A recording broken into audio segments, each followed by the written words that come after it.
Job, chapitre 31. J'avais fait un pacte avec mes yeux, et je n'aurais pas arrêté mes regards sur une vierge. Quelle part Dieu m'eût-il réservé d'en haut?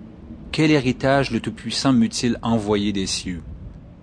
La ruine n'est-elle pas pour le méchant, et le malheur pour ceux qui commettent l'iniquité? Dieu n'a-t-il pas connu mes voies? N'a-t-il pas compté tous mes pas?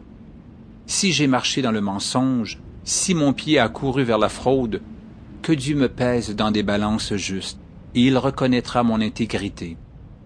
Si mon pas s'est détourné du droit chemin, si mon cœur a suivi mes yeux, si quelque souillure s'est attachée à mes mains, que je sème et qu'un autre moissonne, et que mes rejetons soient déracinés. Si mon cœur a été séduit par une femme, si j'ai fait le guet à la porte de mon prochain, que ma femme tourne la meule pour un autre, et que d'autres la déshonorent. Car c'est un crime, un forfait que punissent les juges. C'est un feu qui dévore jusqu'à la ruine et qui aurait détruit toute ma richesse. Si j'ai méprisé le droit de mon serviteur ou de ma servante lorsqu'ils étaient en contestation avec moi, qu'ai-je à faire quand Dieu se lève? Qu'ai-je à répondre quand il châtie? Celui qui m'a créé dans le ventre de ma mère ne l'a-t-il pas créé? Le même Dieu ne nous a-t-il pas formés dans le sein maternel?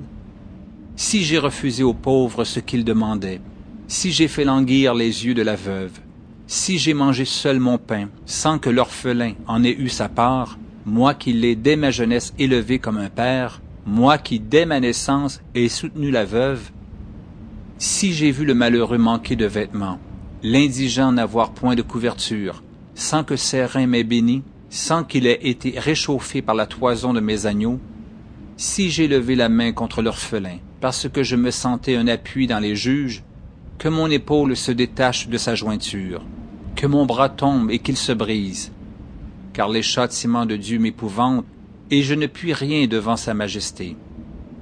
Si j'ai mis dans l'or ma confiance, si j'ai dit alors, tu es mon espoir, si je me suis réjoui de la grandeur de mes biens, de la quantité des richesses que j'avais acquises, si j'ai regardé le soleil quand il brillait, la lune quand elle s'avançait majestueuse, et si mon cœur s'est laissé séduire en secret, si ma main s'est portée sur ma bouche, c'est encore un crime que doivent punir les juges, et j'aurai renié le Dieu d'en haut. Si j'ai été joyeux du malheur de mon ennemi, si j'ai sauté d'allégresse quand les revers l'ont atteint, moi qui n'ai pas permis à ma langue de pécher, de demander sa mort avec imprécation, si les gens de ma tente ne disaient pas, où est celui qui n'a pas été rassasié de sa viande?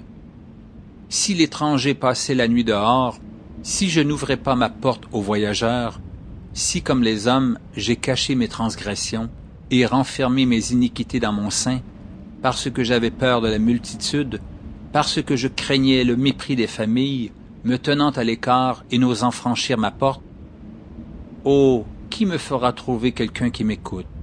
Voilà ma défense toute signée. Que le Tout-Puissant me réponde. Qui me donnera la plainte écrite par mon adversaire? Je porterai son écrit sur mon épaule, je l'attacherai sur mon front comme une couronne.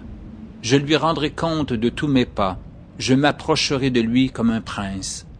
Si ma terre crie contre moi, et que ses sillons versent des larmes, si j'en ai mangé le produit sans l'avoir payé, et que j'ai attristé l'âme de ses anciens maîtres, qu'il y croisse des épines au lieu de froment, et de l'ivraie au lieu d'orge. Fin des paroles de Job.